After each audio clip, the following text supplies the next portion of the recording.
where I can go to. Deep মানে গভীর এবং ফেক মানে নকল, অর্থাৎ ডিপ ফেক বলতে এমন কিছুকে বোঝায় যা খুবই গভীরভাবে নকল করা হয়েছে। কৃত্রিম বুদ্ধিমত্তার মাধ্যমে কোনো ব্যক্তির মতো হুবহু মুখ, কণ্ঠ এবং শরীরকে পরিবর্তন করে ভিডিও বানানোর নাম ডিপ ফেক।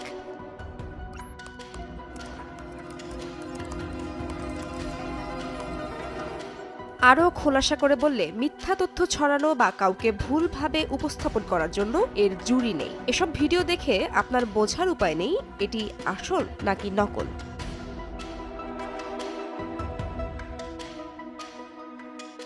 সম্প্রতি ভাইরাল হওয়া কিছু ডিপফেক ভিডিও সাড়া ফেলে দিয়েছে নেট পাড়ায়। তবে এই ভিডিওগুলো শুধু সমালোচনারই জন্ম দিচ্ছে না, এতে হুমকির মুখে পড়ছে মানুষের নিরাপত্তা।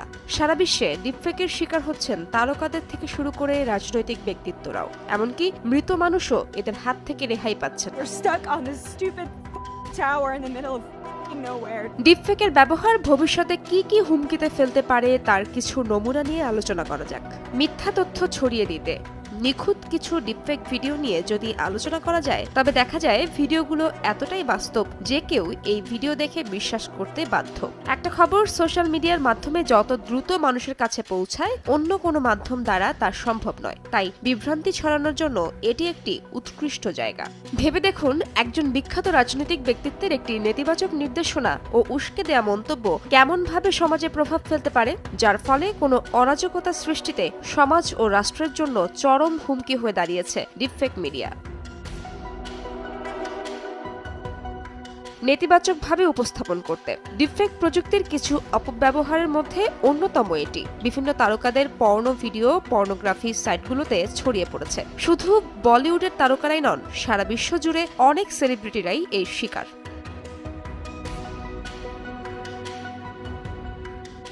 ভুয়া এসব ভিডিও ছড়িয়ে পড়লে বিব্রত এবং সামাজিকভাবে হেনস্থার শিকার হন সেসব তারকারা। কোনটি আসল কোনটি নকল তা বোঝার আগেই ছড়িয়ে পড়ে এসব ভিডিও। বিষয়টি ইন্টারনেটের একটি অন্ধকার কোণে পরিণত হয়েছে।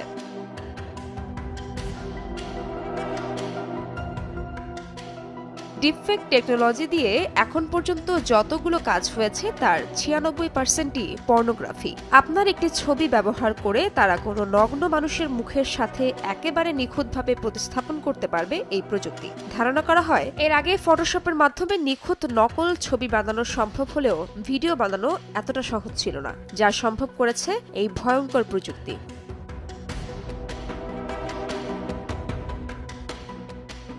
সাইবার অপরাধ জনপ্রিয় হয়ে উঠেছে কণ্ঠস্বর হুবহু নকল করার প্রযুক্তি। এতে বিশেষজ্ঞরা খুবই উদ্বিগ্ন যে এই প্রযুক্তি সাইবার অপরাধের জন্য খুবই উর্বর একটি ক্ষেত্র। মানুষকে ফাঁদে ফেলা এবং ফাঁসানোর জন্য খুবই সহজ এই প্রযুক্তি।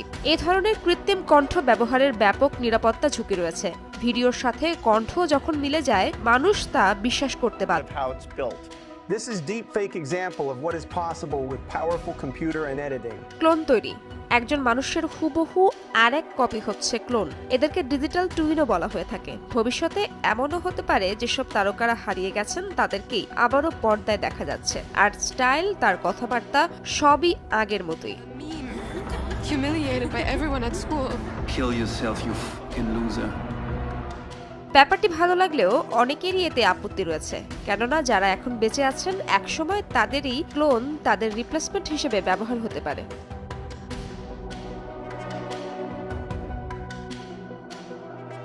কেউ কেউ তাদের সৃজনশীলতাকে অর্থের জন্য বলি দিলেও অনেকেই এর বিরুদ্ধে অবস্থান করছেন। হলিউড সিনেমায় ইতোমধ্যেই এর ব্যবহারের কথা চলছে। জনপ্রিয় আমেরিকান তারকা জেমস ডিন মৃত্যুর প্রায় 70 বছর পর আবারও পর্দায় আসছেন। ব্যাক টু ইডেন নামে আসন্ন চলচ্চিত্রে পুনর্জন্ম হবার কথা ডিনের। এই খবর ছড়িয়ে পড়তেই হলিউডের চিত্রনাট্যকাররা ধর্মঘট ডাকেন। গোপনীয়তার হুমকি কৃত্রিম বুদ্ধিমত্তার অপ্রয়োগ হলে মানুষের গোপনীয়তা নিঃসন্দেহে হুমকির মুখে পড়বে। মানুষের ব্যাংক তথ্য, ঋণের তথ্য, ডেবিট কার্ড ও ক্রেডিট কার্ডের গোপন পিন নম্বর থেকে শুরু করে তার সমস্ত গোপনীয়তা মুহূর্তেই প্রকাশ হয়ে যেতে পারে। এমনকি তার বিভিন্ন আইডি পাসওয়ার্ড হ্যাক হয়ে যেতে পারে মুহূর্তেই।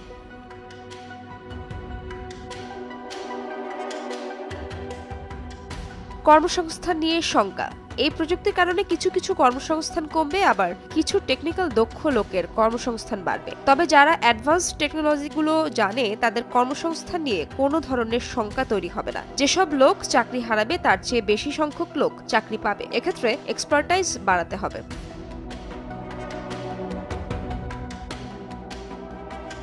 ডিফেক্ট প্রযুক্তি নিয়ে সারা বিশ্বেই সোচ্চার হলেও আড়ালে একে অ্যাডভান্স পর্যায়ে নিয়ে যাচ্ছে অসাধু ব্যক্তিরা। প্রযুক্তির উৎকর্ষের সাথে সাথে প্রকট হয়ে উঠছে এর ভয়াবহতাও। সময় এসেছে এই অপব্যবহারের পেছনের কারিগরদের শাস্তির আওতায় আনার এবং সচেতনতা বৃদ্ধির।